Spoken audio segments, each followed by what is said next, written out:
Hey, I'm Stephen Glosser. And I'm Megan Pikert. Welcome to the Going Somewhere podcast. A podcast for anyone who finds themselves in the ambiguous adventure of young adulthood. A season that's marked by uncertainty, change, love, heartbreak, and a whole lot of big decisions. Join us for some real conversations as we dig into what it looks like to be a follower of Jesus in this beautiful yet complicated season of life. We're so glad you're here, and we'd love to have you join our little Going Somewhere podcast community. Follow us on Instagram at goingsomewhere.podcast and join the conversation.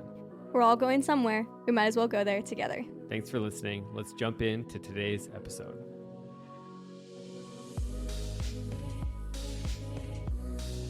Hey, everybody. Welcome to this week's episode of the Going Somewhere podcast. I'm here, as always, with Megan, but today we're joined by a very special guest, Ryan Blotsky. What's up, Ryan? Oh, you know, Stephen, I'm just glad to be here. This is a dream come true. I don't know what to expect now because there's nothing left to live for. This was peak, and now I have the rest of my life to fill the void that you have high ambitions, my friend. Of course. But you are, I think, you were a top listener in 2023, correct? Yes, it's Spotify Wrapped. Statistically speaking. Yep. Like 0.01%. Yeah, it was crazy. I was a little sad that no one listened to the extent that I did, to be honest with you. I thought more of your message needed to be sent, but... Well, now you get to be the messenger. Nice. So welcome to the podcast. Megan, what do we have for Ryan today to reward him for his faithful listening? We have a special gift for you. We made Going Somewhere podcast merch, and we have a mug that we'd to give you. We would like to present this mug to you. Wow. It's the first outside of Megan and myself. First serious? ever mug in distribution. Whoa, man, I did not know that. I got to contain my excitement. No, bust it out. Okay, I'm really excited. I don't want to move too much from the mic or whatever. This is awesome. Oh, I am so honored. This is the double dream come true. So, you know that previous statement? This mug is the next thing after being on the podcast, and I've just hit that too. You are crossing a lot of things right now. That's awesome. Well, you deserve it. We do appreciate your long time listening. You have actually for me, you've been a huge encouragement because there's times when you do a podcast, you don't see anybody. Like when Megan and I, that's been the benefit of having a co-host is I get to actually see Megan when we're talking, and I'm like, I think this is engaging, and I can see how many people listen. But you've always been somebody that's been like, hey, I'm listening, and this is what I liked about it. Or I liked it when you guys did this. And so I just appreciate your feedback. And, hey, more listeners, Yeah. Be like Ryan. Ryan is very helpful. He helps me know what we should talk about. It's great. Oh, thank you. So shout out, Ryan. But welcome to the podcast. Yeah, it's a pleasure. So, Ryan, tell us a little bit about yourself. Who are you, and what does a typical day in your life look like? Of course. First off, I'm just a dude. I grew up in Washington State with two awesome parents and a sister. I grew up in a church, but not necessarily in a faith-believing home, but that's for maybe another time or later. So I grew up knowing who Jesus was, moved to North Dakota around 6th grade, grew up in Mandan, and then after graduating high school, I came to college here in Fargo at NDSU, graduated with a degree that I am not using, but I currently now am a firefighter and will have been one for almost 3 years now, I think, in February.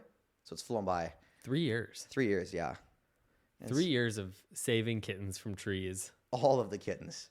How many have you actually? Never a kitten out of a tree. Cats? No cats. I did, however, remove an AC unit from an apartment building because a dude at about 3 a.m, it was freezing over, and he stabbed it with his sword. And so I did have to take that unit. It was like leaking a bunch of Freon, so I had to remove it from the building. That's amazing. Yeah. That's amazing. I feel like on this episode, we're going to talk about what firefighters actually do. Yeah. Oh, I have a list of like all of my unique stories, but it's slowed down because after seeing so much stuff, you just go, that's normal. And it's normal like, now. It's lost its shock and awe. But I mean, I'm not trying to zoom past the other meaningful parts of your life. Yeah. Like you're a true Seahawks fan. Yeah. Die like hard. From Washington, which is pretty cool. But also, what is being a firefighter like? Because I feel like everybody, I don't know if you can attest, Megan, but my persona, you look the part with the stash. That's for sure. You know that. You get that too often. But I feel like the shows that are on TV that you like get a glimpse of here and there, it's like always action packed. It's always running in and out of buildings. It's always, but what's it really like?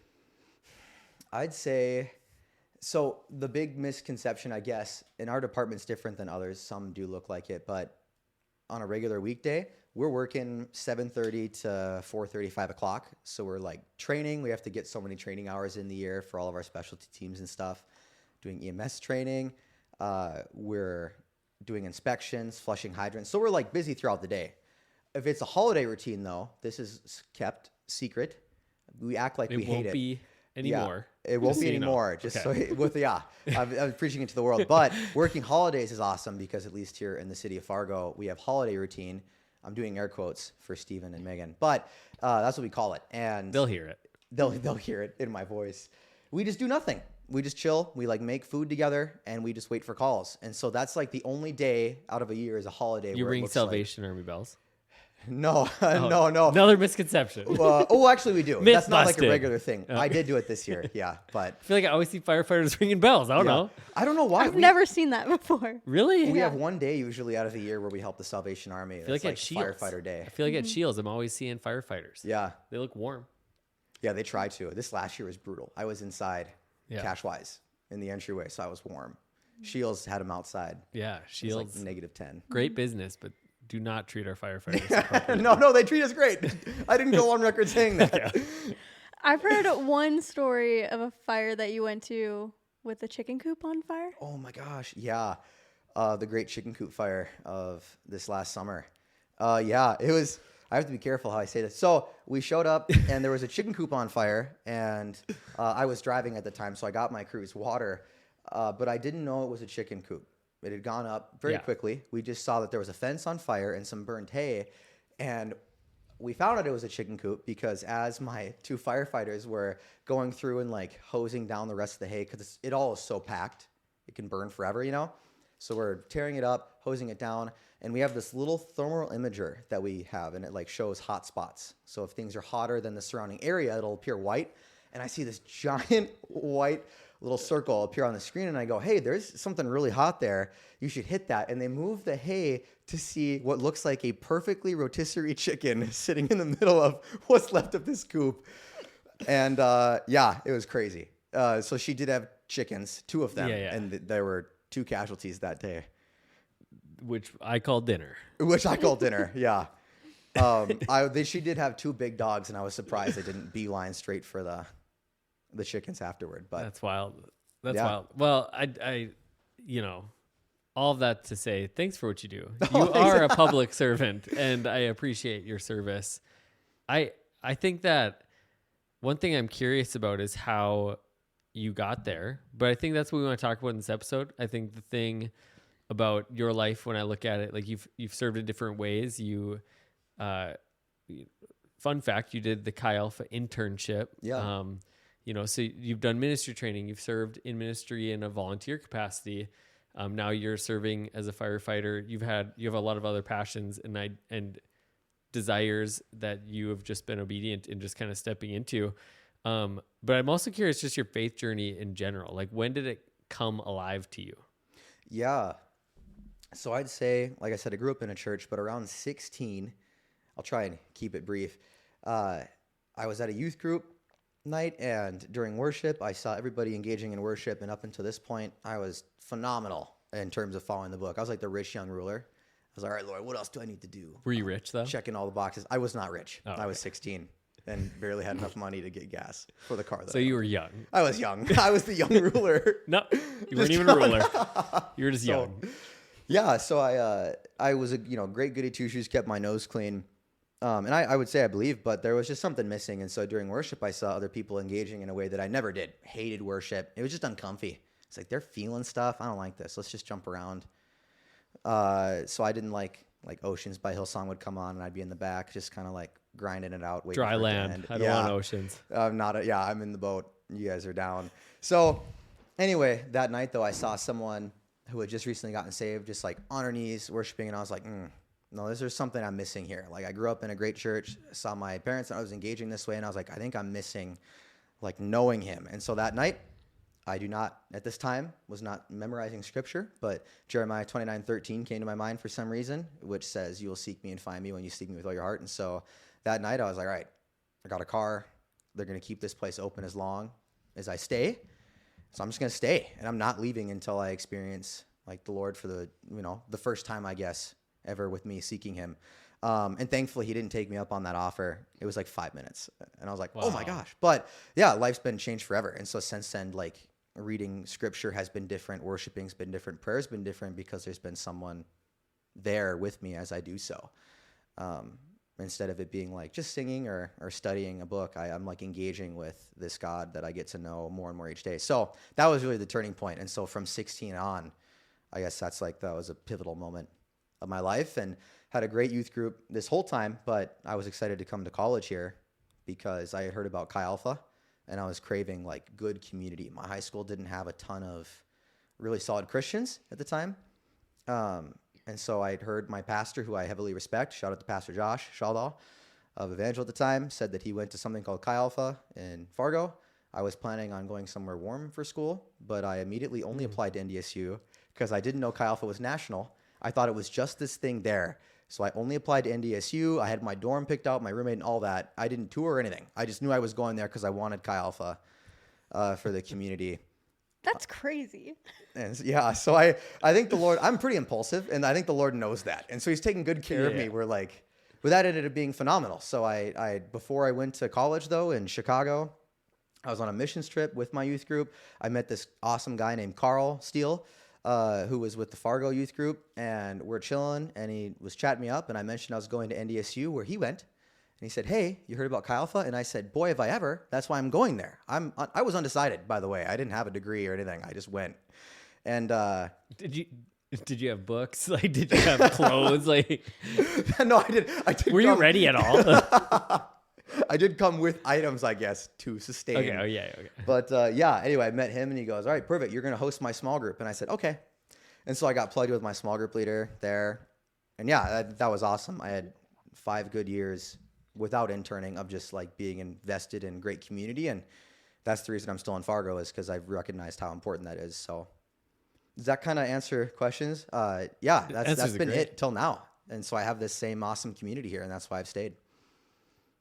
So that's really good. I have a question. So you were talking about that night when you were 16, and did that shift just like your dynamics being still in high school? And like you said, there wasn't necessarily a super solid community of people like pursuing that same path as you.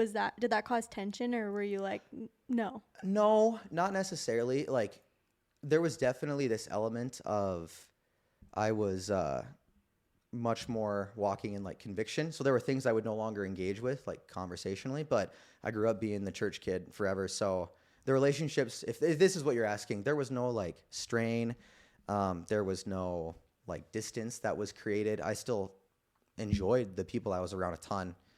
I was pretty used to growing up kind of the oddball, but no, if anything, there was a big change in just how I engaged with a lot of the people. I'm not naturally empathetic. Pre-Jesus Ryan could like not really care much about people, but all of a sudden I'm like, I'm really heartbroken over the fact that classmates don't know Jesus. I was committed to like wanting to pray more. There was a handful of friends of mine who went to the same youth group who also went to Mandan High School and throughout different grades. And so the 6 or 7 of us, we had an after school Bible study, I guess. And we'd like pray throughout the hallways and stuff. And so there was definitely a greater like urgency and care for people than there was. And there was more conviction in my life. But in terms of, I didn't feel any less. I felt, if anything, more joy. I was super insecure throughout that whole experience. And so this is the time where I was like, I know who I am. Like, I think it made everything better.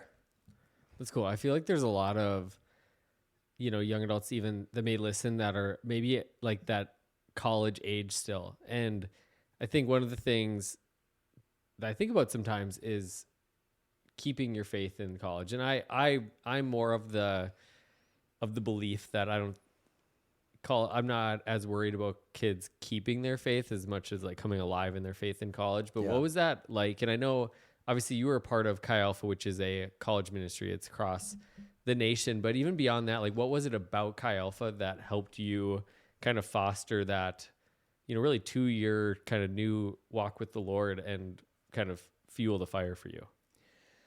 Yeah. And I mean, just a disclaimer, I'll die on the hill that Chi Alpha was awesome, but it's not, I don't know if it's exclusively that. I think there was something about the culture that they had where the people that were in that community really wanted to know who Jesus was. Like, I got to do that with other people.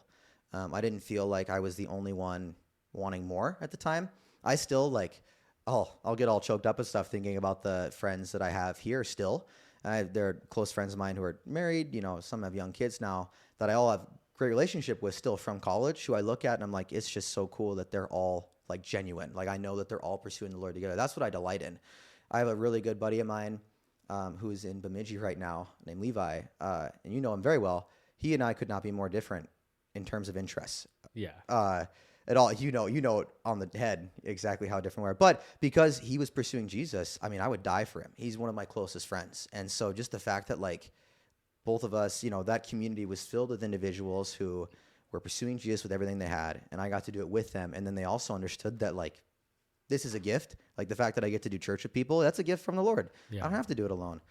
So I don't know. I think there was just a culture that Chi Alpha had developed somehow. I don't know how you can write a book on it someone did try and write a book on it actually already, Pastor Brad. But I just don't know how you communicate that same heart of like being willing to lay down your life to just live with one another and pursue Jesus together. I don't know. That's cool. Yeah, the community aspect of it. I think if you're a college student today, like, you have to find people that can come alongside you that have that. I mean, there's all those studies that say, you become the average of your 5 closest friends and all of those things. And I think those things are so true because when you find those people, you become like that. And so if you're hanging out with people like you were that love Jesus, that were passionately seeking him, it doesn't matter what the entity that they're a part of is, you're going to want to do the same thing. And so I think that like gripping onto that and being able to recognize these people are fun and they're nice and they're kind, but are they making me more like Jesus? Like, I'm still gonna be their friend, but these guys, every time I'm around them, I want to be in God's presence. I want to, share my faith. I want to go home and read the Bible, because the way they talked about the Bible is so much more engaging than the way I think about the Bible. So I think gravitating towards those people, prioritizing relationships that kind of form that's huge. And I guess there's a lot more too, but to quickly touch on not just that, obviously pursuing Jesus is everything for them, but these members of this community were also like bringing me encouragement from friendships that I didn't have prior to maybe college. I had accountability. There are things that maybe I want to do. I have a buddy I still talk with now, and we meet up every Tuesday night over the phone, quick call. And it's like, hey, what are your goals? What do you want to do? And I mean, just the fact that I know I have to talk to him, and he'll be like, hey, did you meet your goal? I'm like, oh, I got to do it. Like, I don't want to disappoint him, So there's accountability.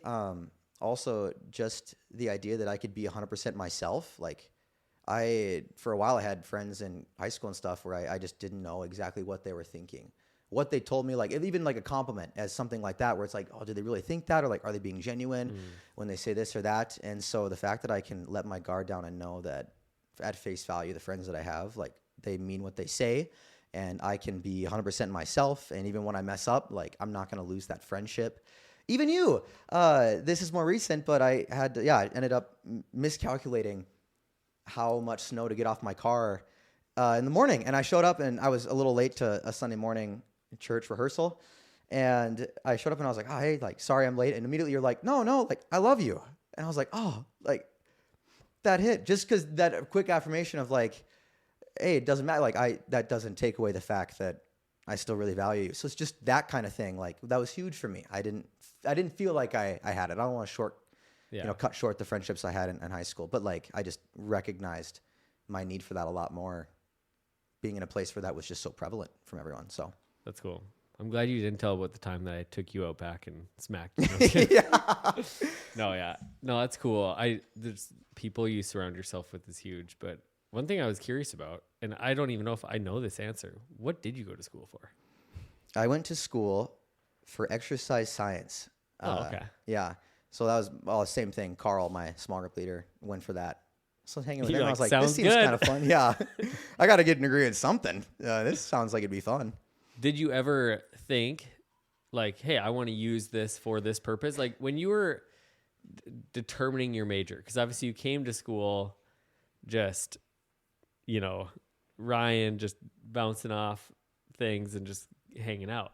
But at some point you narrowed in, you went to exercise science. Like at that point, what was the dream? Or like when you were 18, 19, 20, what were you hoping you would do at this time of your life?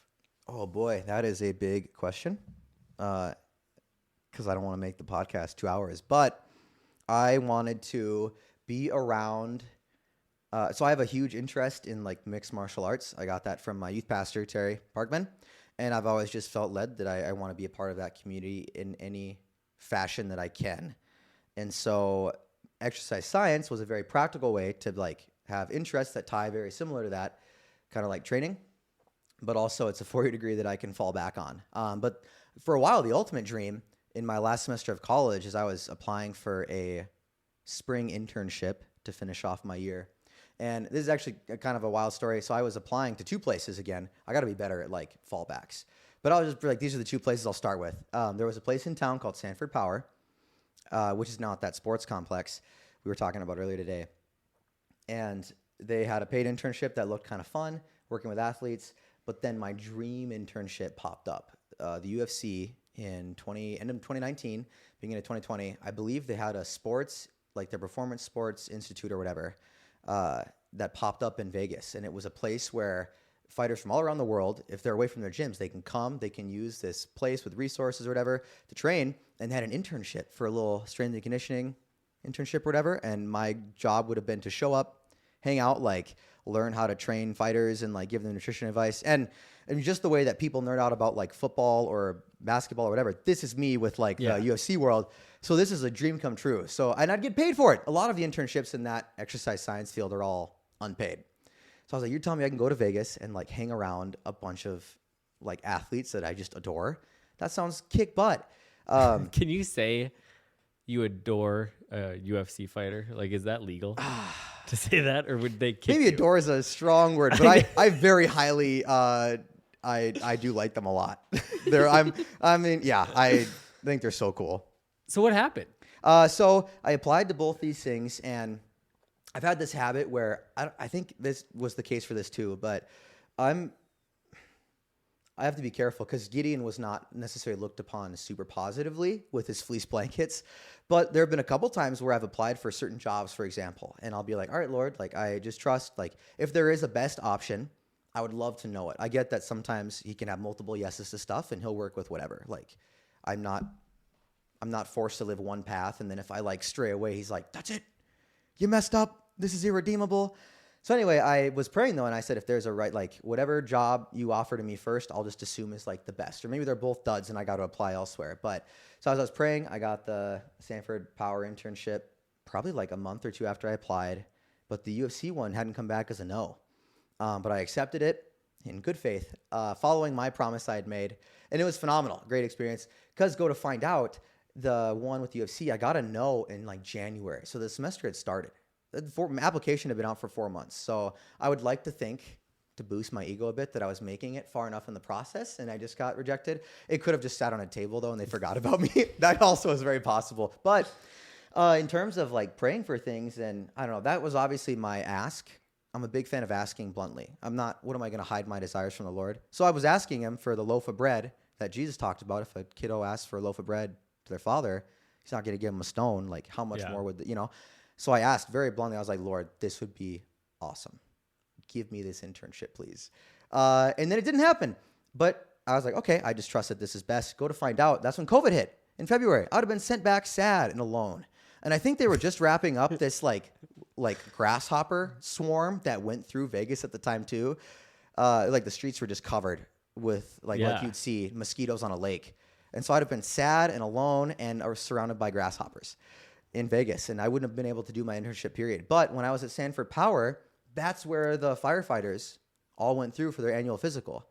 I wanted to be Batman when I was younger, not a firefighter, contrary to like the stereotype, I wanted to be a superhero. I didn't have a job. And so this was very last second for me. I like talked to 100 firefighters in the area and I was like, this seems kind of neat. And then one of them said, well, literally 100? Yeah, there's 120 maybe at the time on the department. I was there for like all of them. But the guy I shadowed under, he like was one of the main testing dudes. And so in groups of 3 at a time, they'd come through. It was very cyclical, like the end of February, beginning of March. So Crazy. Yeah, it was awesome. And from that, I applied on a whim. One guy was like, hey, full-time jobs are hard to come by. People don't have openings until someone retires. We usually retire after 30 years in Fargo. A lot of people got hired 28 years ago. Look into it. And I go, okay. And that's what happened. Cool. And I've loved it ever since. So it was not on my radar at all. But if I got what I wanted, I'd have ended up in Vegas alone and sad. And I would have missed what job I really enjoy. Yeah, in the midst of grasshoppers.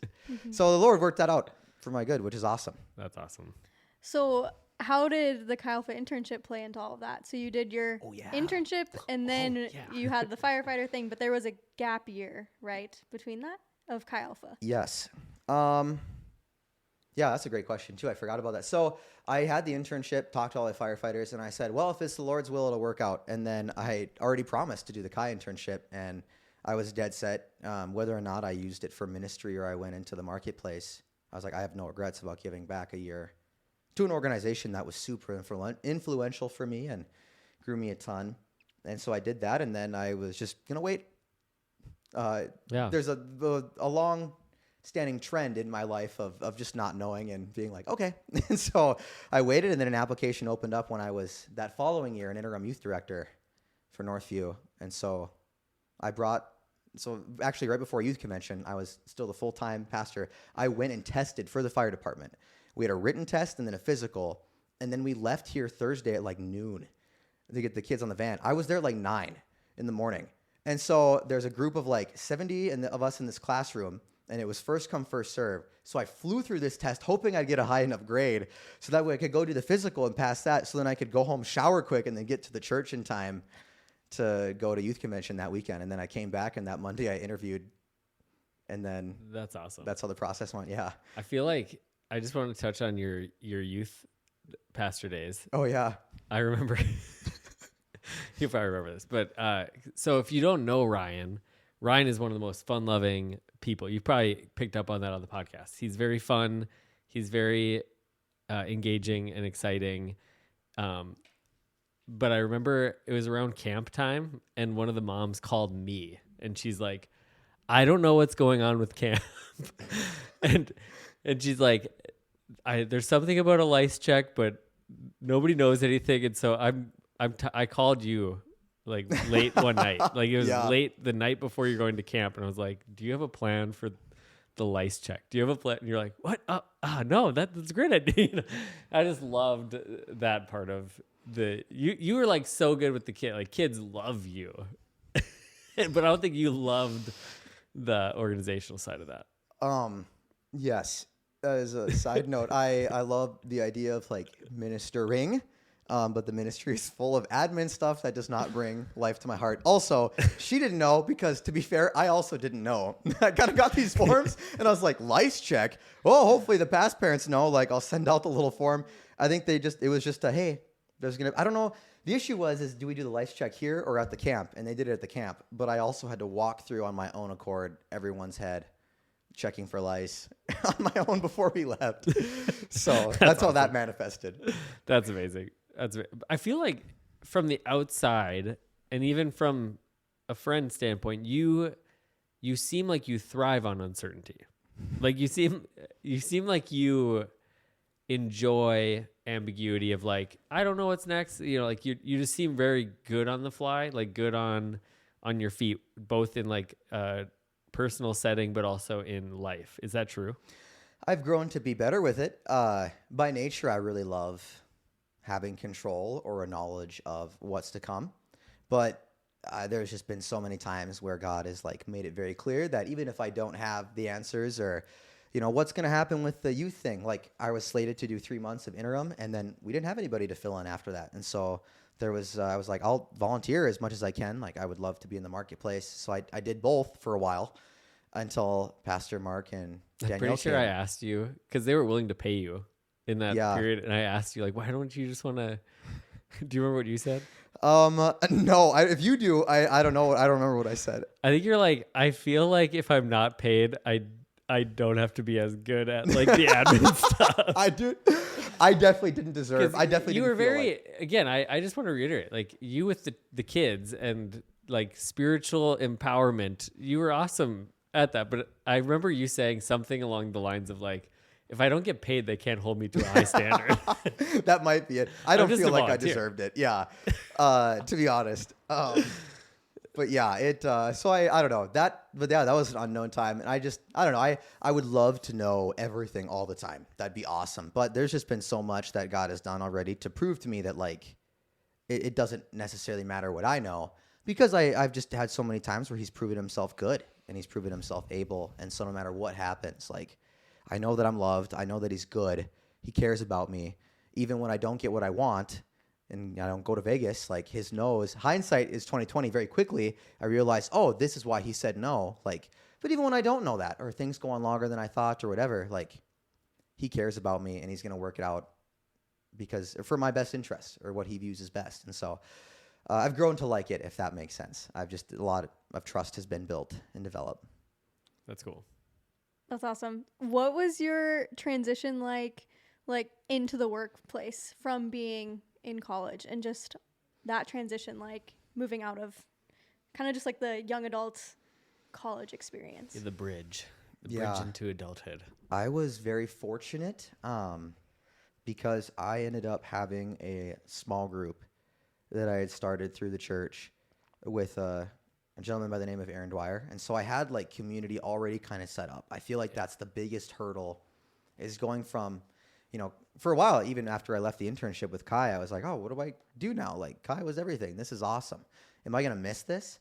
And it was a very awesome time of my life, but I don't miss it. And I think part of that transition was made very smooth because of like the great community. And so for me, it felt seamless. I love being in the marketplace. I thrive on it. Like, guys are just themselves. I don't have to worry about like people being fake or whatever. Like if you're not interested in Jesus, like I know, and that's refreshing. I love knowing where people are at. So like the vulgarity or whatever just never bothered me being a church kid, in their eyes. I'm just like, oh, this is them. Like this is really refreshing. So I love that side of it. And then I have great community outside that refreshes me, that loves Jesus. So had I not had that small group to start, I think it would have been a lot different. And so that would be my advice. Like, I mean, going back, it made it seamless for me. But if I didn't have that, I'd really struggle, I think.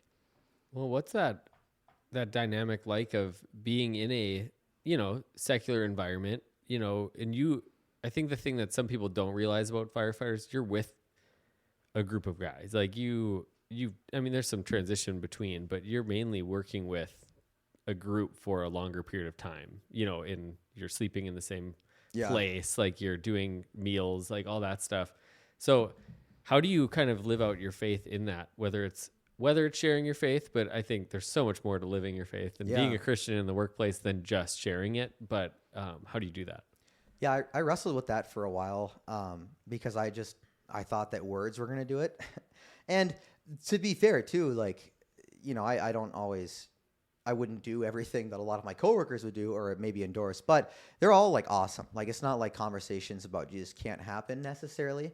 Or that they're not super interested. A lot of them are very understanding and open to like any idea. But I think what I've realized very quickly, especially in a job where there's a hierarchy there, you feel like you can't share much as you're kind of a new recruit.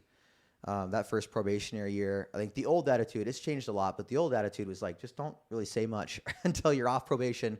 You kind of proved yourself. And then the more seniority you get, the more you can start to have weight in conversations. But so, I mean, that was kind of a mental hurdle, but two, I don't think words are going to do it, period. I think it comes down, and this is for any occupation, I think it comes down to like kind of the way you live. The Midwest especially, there's a lot of people who have been to church, but maybe don't want to know Jesus well. And so it's like, all right, Jesus isn't a novelty. I can bring him up and they're like, oh yeah, I've heard, like I've went to church. I was confirmed in high school. But what they're missing is what do I have maybe that they don't? Like I was telling someone earlier, I believe without a shadow of a doubt that the Lord is good and that he's able. And like, that's like, I have hope because of that. And so why do I believe that he's good? Like I have all these crazy stories. And so when someone asks like, why I maybe moved to Mandan, that was not planned. And so if I just share very matter of fact of like this happened because God did this or whatever, like that's, you can't argue a testimony. But then too, man, the fruit, I love being with my coworkers. My job is to show up and just love people.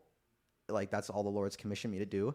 And in that process, they see that I'm super joyful already. Like that everyone talks about my positivity. I've never brought up that I'm positive at all. I never, but everyone else talks about it because they see that. Like there's fruit in my life that God's given me that is not because of my own effort necessarily. It's just the more I know him, I'm getting the fruits of the Spirit.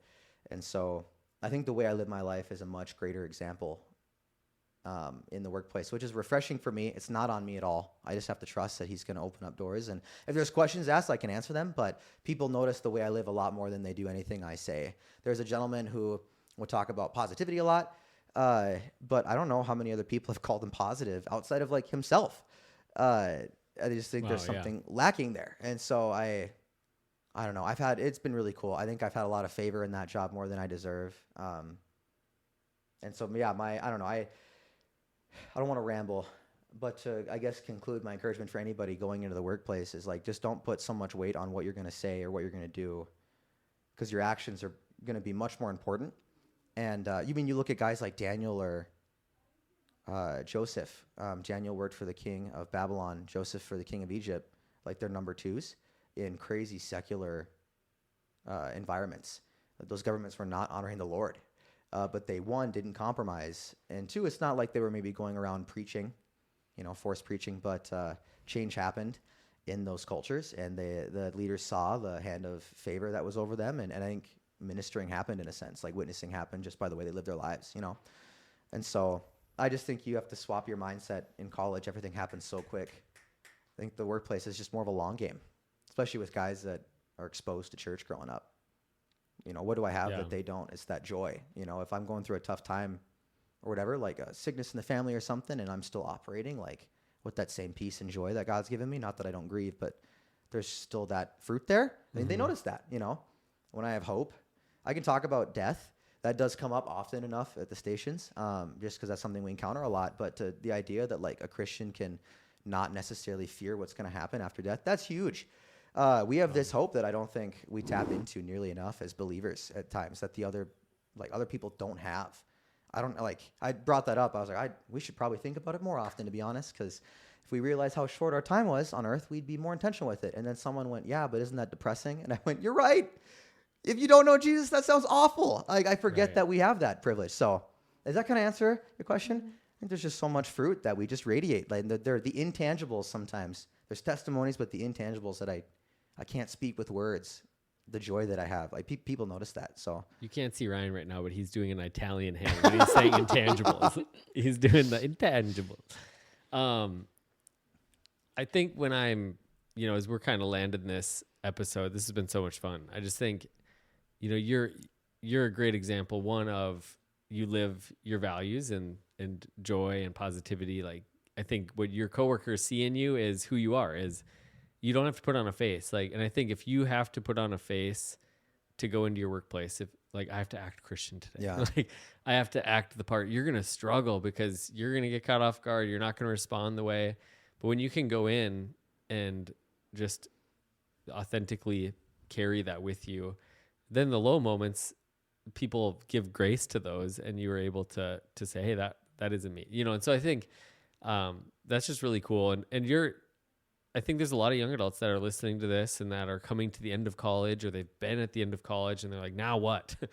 And that degree that they spent thousands and thousands of dollars pursuing, the dream that they had isn't maybe in the scopes anymore. The internship falls through. Like all of those things that I think you've kind of walked through is I think where a lot of people get to. And so one just kind of closing question before the closing question is, if you were to be a household appliance, what would you be?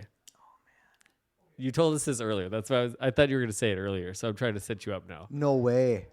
Oh yes. I got it now. I was like, we ask every guest what household. No, I'm just kidding. You told us something as we were kind of gearing up for the episode about how you how you've dealt with the uncertainty, how you've dealt with the changes and stuff, and I loved it. And I need you to share it. I appreciate that. I thought I was making a comment at some time. I don't think a lot before I speak. For those who know me, that makes sense. So I was like, I don't know what I've said to Stephen that's incriminated me. I'm like, am I a washer? Am I a blender? There's been a lot of uncertainty. And one of the things that has really helped me is around my sophomore year of college, I was back home visiting family, and at a worship night, I was really stressing about what the heck was going to happen in the future because I didn't know. And I think at the time, especially, there's a lot of pressure for me to know what degree I'm going into, especially with my degree, too. A lot of people went to grad school, and I was like, I don't know if I want to go to PT school or med school or anything like that in athletic training. I don't know. I don't know what I'm going to do. And there was a lot of unknowns. And while I was at this worship night, the Lord was like, hey, bud. And I was like, hey. And he dropped this idea in my head, and he said, hey, you're a Roomba. And I was like, I'm a Roomba. I'm a Roomba? And he's like, yeah, a Roomba. And I was like, I don't know really what that means. But he basically was like, hey, if you look at a Roomba, like when it vacuums, which side note, I am quite passionate about vacuuming a lot, which is another tangent. So I look at a Roomba, and I do not have respect for the way that it like chooses to go about a room. It's haphazard. It's cutting angles. And I'm like, you might miss spots. So it just looks like it doesn't know where it's going, which is the point. It'll go somewhere, and then it hits a wall, and then it turns, and then it keeps moving. And I felt like the Lord, at that time, I was like getting so maybe anxious and maybe paralyzed to start making decisions where he was like, hey, man, you just got to walk. Like, you're a Roomba. Just move and trust that, like, if you hit a wall, no big deal. I'll turn you. Like, it's just a hiccup, and we'll keep going that way, And so that's been really encouraging for me. Honestly, that's brought a lot of freedom over the last 8 years of just the idea of, like, I don't need to know where I'm going. I just know that the Lord's going to be with me. And all that matters is that my eternity is secure and that he's good and he'll provide for me here. But like, I don't have to have a certain job to be fulfilled on this earth, or I don't need those things. I just need to know that I'm moving with him and he'll get me where I need to go. And I've lived so fulfilled from it. So be a Roomba. Be a Roomba, baby. But also, this goes one layer farther. Do you know where a Roomba ends up after it? Oh, yeah, it goes back to its home, little, baby. Yeah. Oh, that's good. Look at him. 8 years later. Roomba always makes it back home. Yeah. It's programmed to. That's good. You're programmed to end up back home. Just bounce off some walls. God will lead you there. Yeah. You might hit your head a couple times, but buff out those scratches later. Get back home. That's right. No, this was so good. Do you have any final questions or parting thoughts before we ask the parting question? No, I think as one of our top listeners, he should get to answer the question. Absolutely. Yeah. Yeah. The question is, what advice would you give to 20-year-old Ryan? If you were to sit down, hey, heart to heart, scared straight, you're in prison. You're talking to Ryan. I'm just kidding. You're talking to 20-year-old Ryan. What advice would you give him? I think between the Roomba thing and maybe not trying so hard at work, I think one thing I've been thinking about a lot recently is just the idea of like how awesome what I have is. And so like being confident in that. I think I've always been kind of timid in wanting to share my faith, but I think just that idea that like Christians back in the day, they were hardcore. Like they weren't soft, and not by their own strength, but because of the Lord. And so like Paul, for example, he was a strong Christian. He literally got kicked out of a city, stoned, to the point where they're like, well, he's gone. And then he got up and he's like, well, next city. Where I like, if I ask someone to pray with them and they say no, my career's over. Like that's it for me. And so I just thinking it through the last couple of weeks, I think young Ryan, I mean, there are probably opportunities I've missed because I'm like, I just don't know how to say this faith thing in a way that is going to make sense for them. Or I get so caught in like, I don't want to confuse them or whatever. But I think just saying things as a matter of fact, like when for example, I shared with a coworker one time who was wrestling with quitting smoking. I was like, oh, that would suck. Like I've been told and seen that nicotine addiction is really hard for people. My dad used to smoke at the time. And then he was like, oh, well, how did he quit? And I was like, well, no other reason other than when he got saved, he just stopped having a craving for nicotine. But just being like, how can I just be more confident in saying things, I guess, like boldly, and believing that what I have really is like awesome. Like I don't know why I get all shy around my coworkers at times when what I have to offer is like the best. Even rulers like Nebuchadnezzar was, sometimes I think Christianity is for the lowly, the hurting, but Nebuchadnezzar at the end of Daniel gives his heart to the Lord. after a crazy experience. So like those who even have seemingly everything and who have power, like they still need. And so I sometimes just limit myself.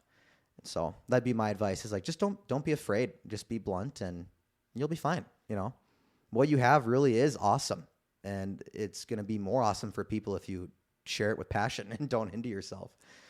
So I don't know if that makes sense, but that's probably what I'd say. Makes a ton of sense. You somehow have made being a Roomba make sense. You've made that make sense. You made a lot of sense today. Oh, appreciate it. Dollars, maybe. What's that? Maybe I've built up to make dollars. I'm watching Steven kind of laugh in anticipation. I just had to explain the joke in the podcast. So sorry, listeners, but hey, no, Brian, thanks just for being on the podcast.